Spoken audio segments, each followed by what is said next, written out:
बाग मेहताब, श्रीनगर से मैं आबिद हुसैन। आगे बढ़ेंगे। मुलजिम किरण पटेल के खिलाफ धोखाधड़ी के नए केस सामने आ रहे हैं। रामबाग श्रीनगर की एक रिहायशी ने किरण पटेल और दिगर 2 अफराद पर 18 लाख रुपए की धोखाधड़ी का इल्जाम लगाते हुए अदालत से रुजू किया है। श्रीनगर की मकामी अदालत ने पुलिस को हिदायत दी है कि वो इस मामले की इब्तदाई तहकीकात करके रिपोर्ट दर्ज करें। किरण पटेल को गुजरात पुलिस के हवाले करने की खबरों की भी नफी की जा रही है। ये बेसिकली फरवरी की बात है। एक कंप्लेंट फाइल हुई थी by the resident of Rambagh, जिसमें उसने एलिगेशन लगाई थी। 3 बंदे आए थे, 2 बंदे कलकत्ता के थे और एक बंदा था जिसका नाम चेतन प्रकाश था फ्रॉम न्यू दिल्ली। लेकिन रिसेंटली जब उसने फेसबुक सोशल मीडिया पे पोस्ट देखा that Kiran Patil has been arrested, उसने मुझे फ़ोन कॉल किया। वहाँ पे बोला he is the same person who projected himself and Chetan Prakash. तो therefore I don't know the reason why SHO concern SHO Kothibagh has not to any initiative on that complaint. तो उसके बाद my client got prompted and he approach the court under section 156 of CRPC। उन्होंने complaint file कर दी, जिसमें कल street court ने direction की है to the SHO concern to initiate the preliminary inquiry against the Kiran Patil. And second जो ये बात आ रही है कि अभी इसकी कस्टडी आ रहे हैं, चेंज हो गई है गुजरात, अभी दैट इज जस्ट रूमर, अभी ऐसा कुछ भी नहीं हुआ। He is still in central jail Srinagar lodge and right now. इसमें बेसिकली जब ये आए थे along with those 2 persons who belong to Calcutta, इन्होंने 18 लाख रुपए लिए थे इस लोकल रेजिडेंट ऑफ जो श्रीनगर है, और अपने आप को प्रोजेक्ट किया था as managing partners of Meera trading company in Kolkata. तो उसके बाद पैसा वगैरह देने के बाद और रिसेप्ट जो भी कंसर्न डॉक्यूमेंटेशन होने के बाद ये वापस चले गए। And after reaching Delhi they were suppose to forward the partnership letter and other concern documents to the complain. लेकिन जब उन्होंने फिर फ़ोन उठाने बंद कर दिए और थोड़ा सा हरास किया क्लाइंट को, इस लोकल रेजिडेंट को, तो अकॉर्डिंगली उसने फिर कंसर्न एसएचओ को पर्सनल कंप्लेंट फाइल की थी। लेकिन उस कंप्लेंट पे एक्शन न हुआ। इसकी वजह से जो लोकल रेजिडेंट है जिसके साथ फ्रॉड हुआ नियर अबाउट 18 लाख का, वो मजबूर हो गया to approach the concern court of law. Chairperson Jammu Kashmir Waqf board doctor Darakhshan Andrabi और डीसी श्रीनगर एजाज असद ने ईदगाह श्रीनगर का दौरा किया। इन्होंने ईदगाह श्रीनगर में नमाज ईद उल फित्र की तैयारियों और सफाई का जायजा लिया। दरख्शां इंद्राबी का कहना है कि अवाम नमाज ईद श्रीनगर ईदगाह में अदा करने के लिए पुरजोश हैं। ईद से पहले ईदगाह में तमाम तैयारियां मुकम्मल कर दी जाएंगी। इंद्राबी ने कहा कि इंशाअल्लाह रवां साल नमाज ईद ईदगाह में अदा की जाएगी। डीसी श्रीनगर एजाज असद ने बताया कि वक्फ बोर्ड ने औकाफी इमलाक पर नाजायज़ कब्जों, ड्रेनेज और लाइटिंग जैसे मसाइल को है। उन्होंने इन मामलों को जल्द हल करने की यकीन दहानी कराई है। उन्होंने ये भी कहा कि ईदगाह की ज़मीन पर तजाविज़ात हुई हैं या नहीं मालूम करने के लिए मुनासिब हदबंदी की जाएगी।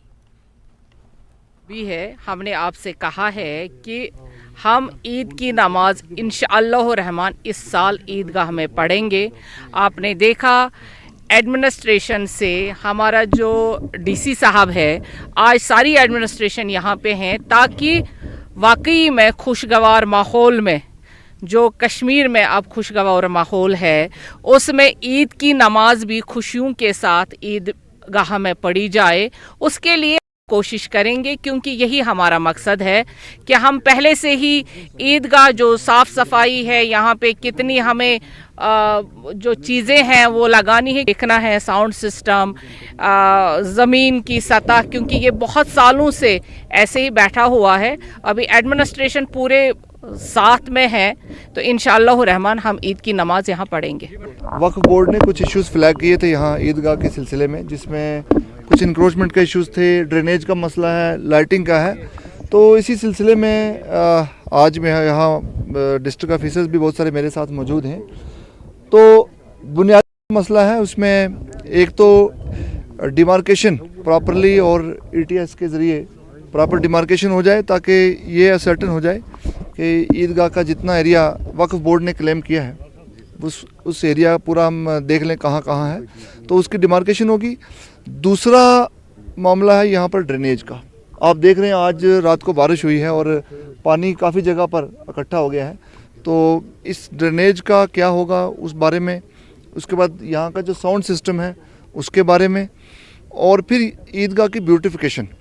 तो ये मुख्तलिफ जो काम हैं, मुख्तलिफ डिपार्टमेंट्स का इसमें ताल्लुक़ है, इसीलिए अलग अलग जो डिपार्टमेंट्स हैं यहाँ पर सारे मौजूद हैं और इन सभी इश्यूज़ को रिज़ॉल्व करने के लिए हमने आज यहाँ दौरा किया है।